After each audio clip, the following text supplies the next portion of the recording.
呢啲好多叻人，我覺得佢哋好 deserve 去信耶穌啊！好彩啊，毓民信咗耶穌，好彩啊，毓民信咗耶穌。咁啊，呢啲叻人咧，好似倪匡信咗耶穌幾好啊，係嘛？即係我覺得佢哋嗰個嗰個歷史路程咧係與別不同啦，亦都其實倪匡都好瀟灑嚇，佢同蔡瀾一樣咁瀟灑嘅啫，係咪嚇？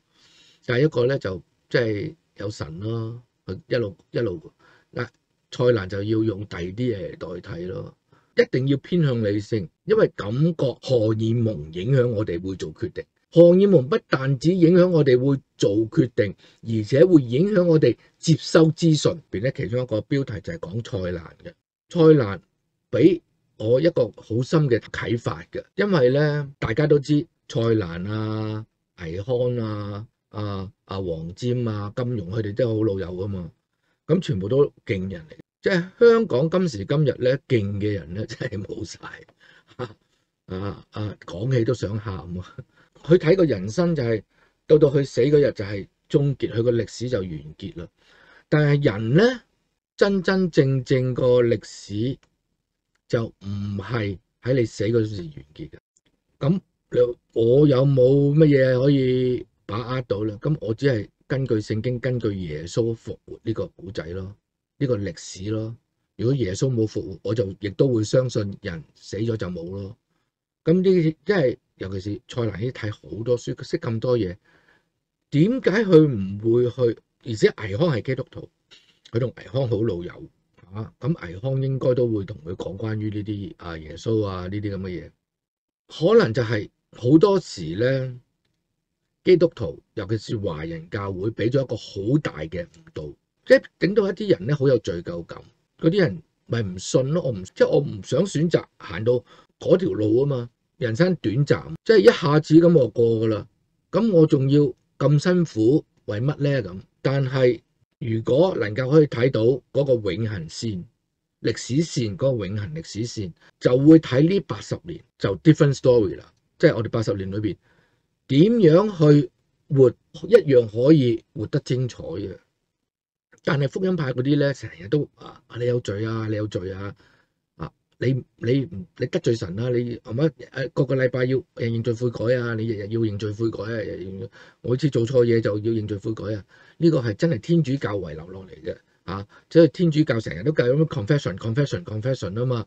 而家嘅即係好多傳統基督教嗰啲又跟埋呢啲咁嘅傳統嚟嘅一個 tradition 就唔係真理 ，it's not a truth 我哋係會得罪神，因為我哋嗰陣時唔識神，真係得罪神噶啦。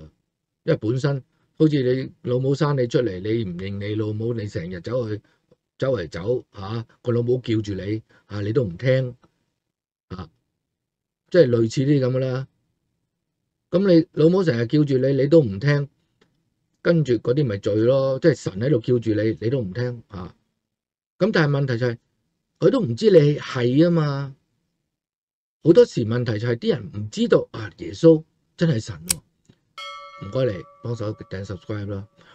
蔡瀾可以即係佢嗰個瀟灑人生咧，我覺得係冇錯嘅。但係可惜一樣嘢，佢瀟灑人生之餘咧，就以為即係到咗嗰度咯。唔係咯，佢之後仲有咁好多，我仲要一樣講嘅就係好多基督徒咧，即係點講啊？會諗蔡瀾究竟上唔上到天堂我嘅答案就係我唔知。OK， 點解咧？因為神係一個公義嘅神，我信個神係一個非常公義嘅。即係蔡瀾見到神嗰陣時咧，如果冇得上天堂，蔡瀾自己係心服口服，即係未知道究竟基督教究竟又係點噶啦咁，或者即係我會話俾人知個基督教唔係你真係一路以為係嘛？又要做咗好人先信耶穌，呢啲冇啲咁嘅嘢㗎。呢個世界冇好人嘅，你返教會你就知㗎啦。好多牧師林以諾啦，你知啦，梁燕成啦，呢啲全部垃圾嚟嘅。如果你係根據呢啲人去斷定你自己個人生，你將來咁咪好戇鳩啊！因為人哋講錯一句嘢，跟住你就嬲咗佢成世咁，搞到精神分裂啊之類，成日唔開心啊，又唔係好戇居啊！所以根本我哋信耶穌就係睇呢個歷史，去考察呢個歷史，知道咦耶穌真係存在過喎，咦耶穌真係死咗復活喎。咁我亦都上次亦都有講啦，耶穌點解復活咗之後唔留喺呢個世界啦？亦都一個非常 sweet 啊，可以咁講，非常 sweet 嘅行動嚟㗎。神嗰個愛啊，你真係啲人唔去解，啲人唔去明白，係嘛？